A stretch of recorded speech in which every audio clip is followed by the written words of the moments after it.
Welcome, everybody, to Inside the Cardinal Playbook, the coaches show featuring Shawn Weigel and former coach Tim Crone. And, Coach, winning is great. And it was a lot of fun Saturday over S&T. You know, I preach it. How do you feel when you lose? How do you feel when you win? And how do you want to feel? It's that simple. I mean, that's what motivated me every day of my life and still does. And the atmosphere was terrific, you know that. Yep. And I don't think there has ever been a bigger crowd here than that day. Very much needed for William Jewell, the football program, and the school. Great day to be a Cardinal, like Coach Holly always says. Yeah, big day for the Cardinals, but it didn't start off so well. I know you and Shawn Weigel will talk about that. It took something a little special to get it turned around, but once it did, we started going downhill with it. Yeah, there's no doubt about it, and that's what it takes, though. Somebody, how many times have you heard me say when we've done the broadcast all these years, somebody's got to be the man that steps up and makes a big play, and that kickoff return electrified the crowd at William Jewell. That's the best response on anything I've ever seen here at Jewell. And it took somebody like Mullins to electrify the crowd to get them to where they were, for sure. Ant Mullins goes 98 yards with a kickoff. That was one of the big plays. But you and Shawn Weigel will have a chance to talk about all the big plays as the Cardinals defeat Missouri S&T on homecoming. How sweet is that? Sweet. And the coaches will be back, and they'll talk about the game when we come back.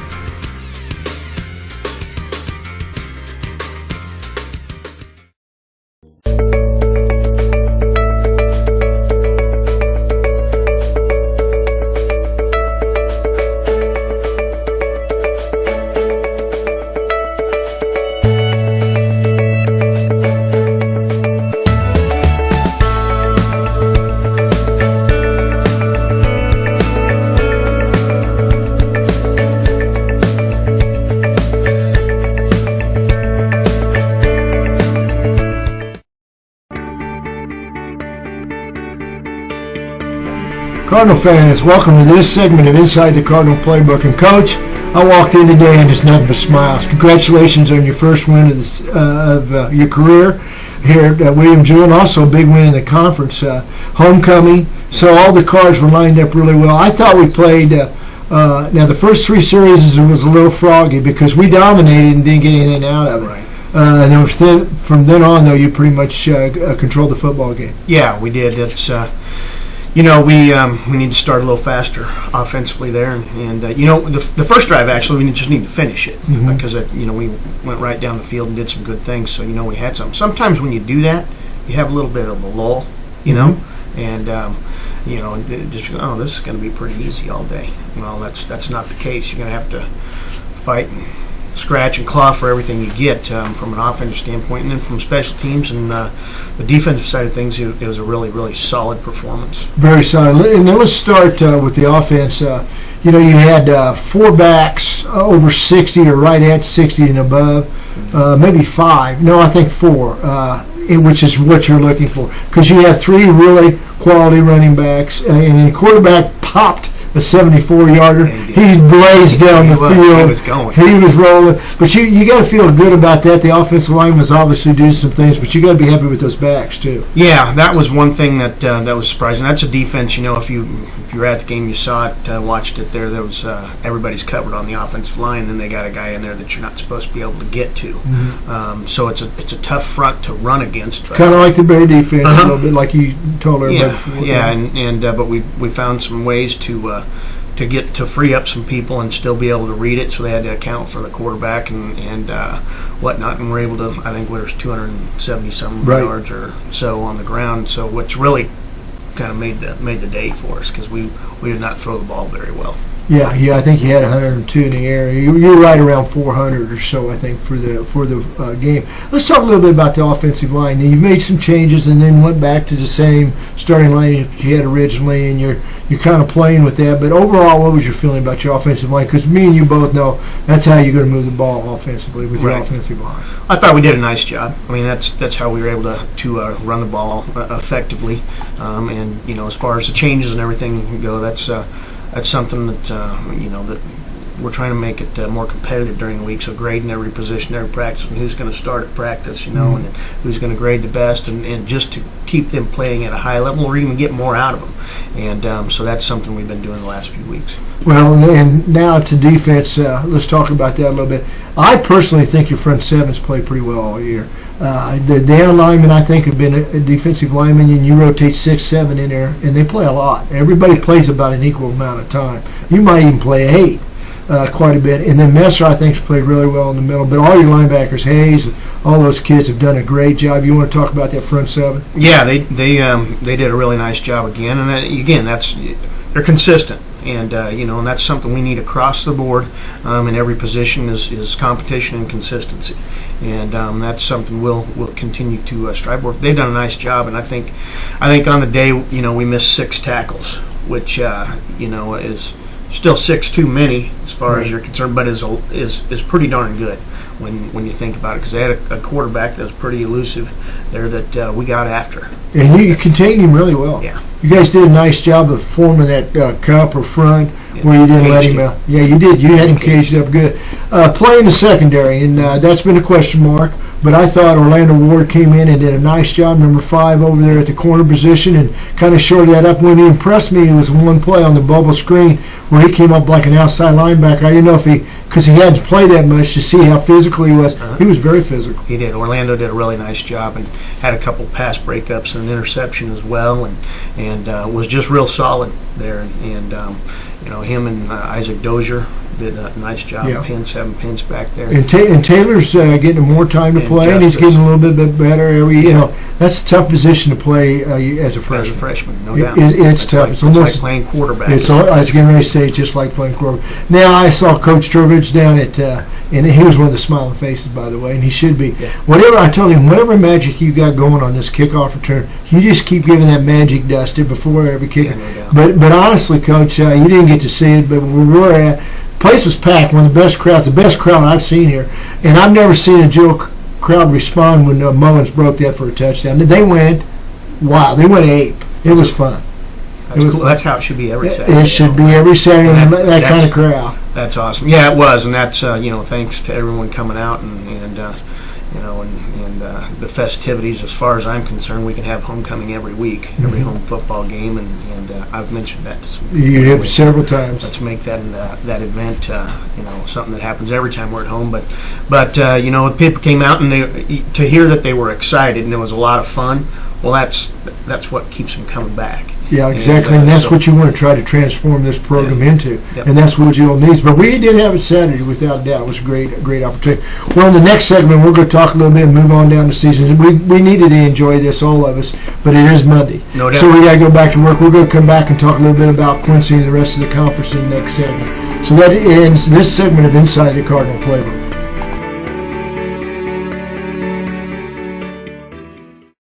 What if I told you there are people that sell products to help people? Real people. Not because they have to, but because they feel like they should. What if I told you they sell water to dig wells for the thirsty? Cereal to feed the hungry?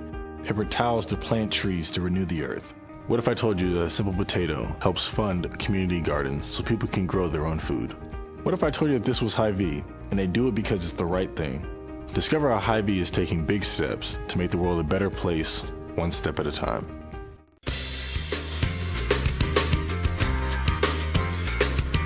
Cardinal fans, welcome to this segment Inside the Cardinal Playbook, and we're going to chat a little bit about Coach. We really enjoyed that win for homecoming. It was a great start. Like I said, congratulations on your first win here at Jill as a head coach. But we move on. It is Monday, and we're looking to Quincy. We got to go up to play Quincy. We've got a stretch now, which McHenry I thought was a great ball club. Colorado School of Mines ranked in the country. We played FCS Division I school.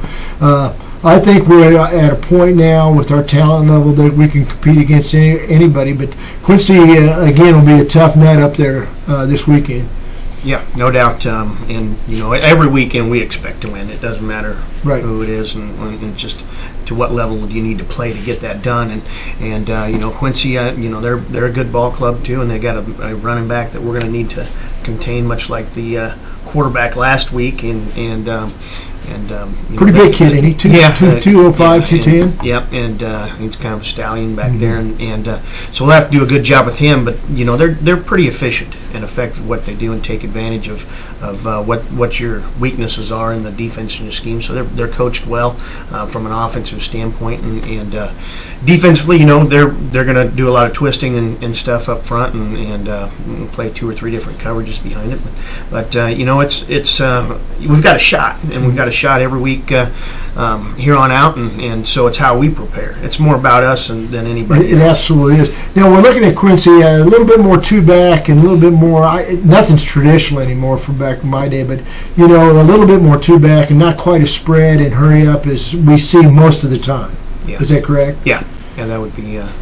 So a little bit different mindset, though, really, because you pretty much have to work all year long on the hurry up spread, those types of things. And it is a little bit different approach for you as a coaching staff. Yeah, and it isn't, but you never know week to week as true. Well, and that's something they could be working on hurry up right now as we speak, or went on a change of tempo. It's just whatever they think they need to do to take advantage of the mismatches or something that they may see on film. So I know you're going to give me the typical coach's answer 1 week at a time, and that's why you get paid the big bucks, and that's what you should do. But I look as a commentator down the road of who we're going to play in the conference, and I look at the conference. Of course, Indy, is up there, and of course we've already played McHenry, and we know they're a great football team.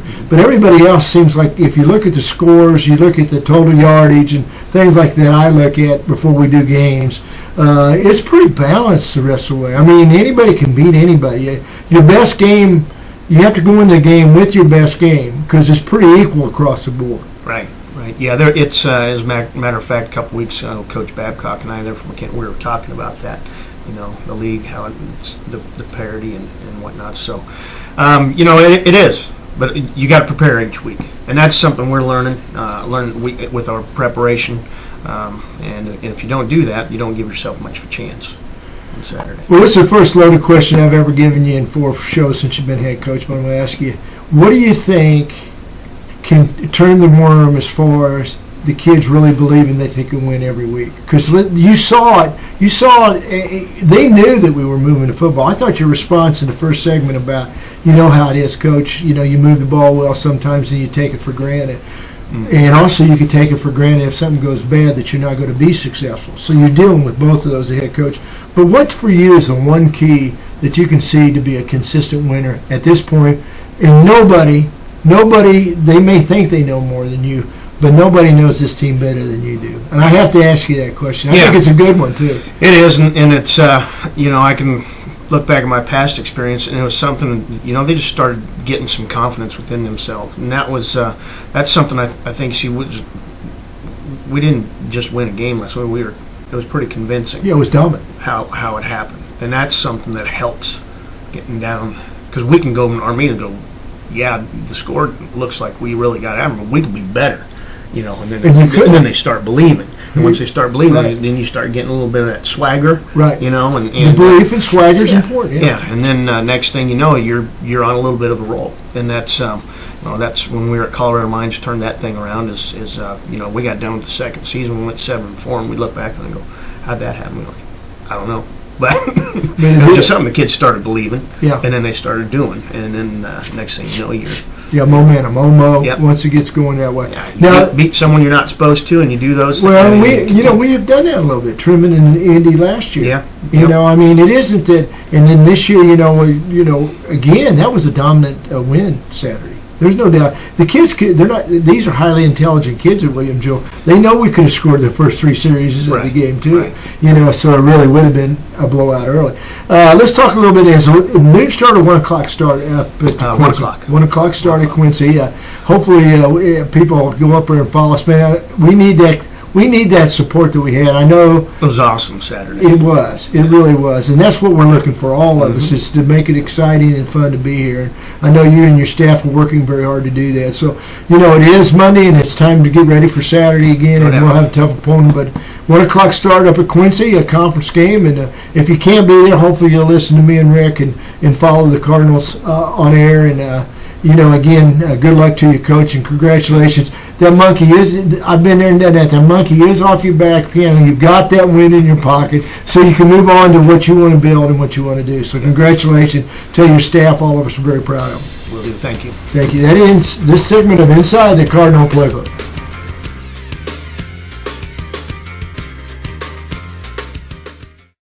Members of the Cardinal Sportscasters Club include these merchants.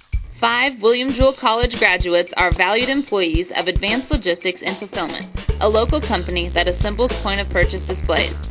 Advanced Logistics and Fulfillment, 8800 East Underground Drive in Kansas City.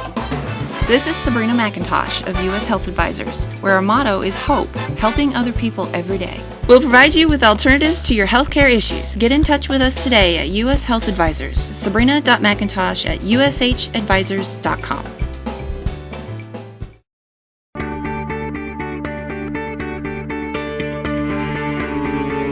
And after Coach Weigel visits with Tim Crone back here to discuss a little bit about the Quincy game now. And I think this is a huge game simply because back-to-back, what have you done for me lately, all that kind of stuff. It's big to now continue to play well. Well, it's big for the coaching staff and the team because you want to build on that confidence you developed Saturday. You did dominate that football game against a pretty good football team. They came in 2-0 in the conference. Quincy, I think what you're going to see here the rest of the season, Rick, is in the conference, and then even when we go to South Dakota, is the teams that are all equal, and it's how well you prepare and you play. If you don't mind, I'm going to ask you to share the text that you got from Coach Weigel. You texted him congratulations for the win. What did he text back to you? Well, I texted him about 12 o'clock that night, and I won't tell you where I was at, but Coach was doing his homecoming festivities, which he really was, the banquets and stuff, and he texted me back. We have a pretty good relationship. He says, really, football is fun. And, it's a lot of fun when you win, and it's tough to take when you lose. Well, we're going to try to continue with that winning spirit when we go to Quincy. Tim and I will have the live audio broadcast starting at 12:30 Saturday afternoon. Follow the Cardinals with a kickoff at 1 o'clock against the Quincy Hawks. For Tim Crone and head coach Shawn Weigel, I'm Rick Cole. Thanks for joining us inside the Cardinal Playbook.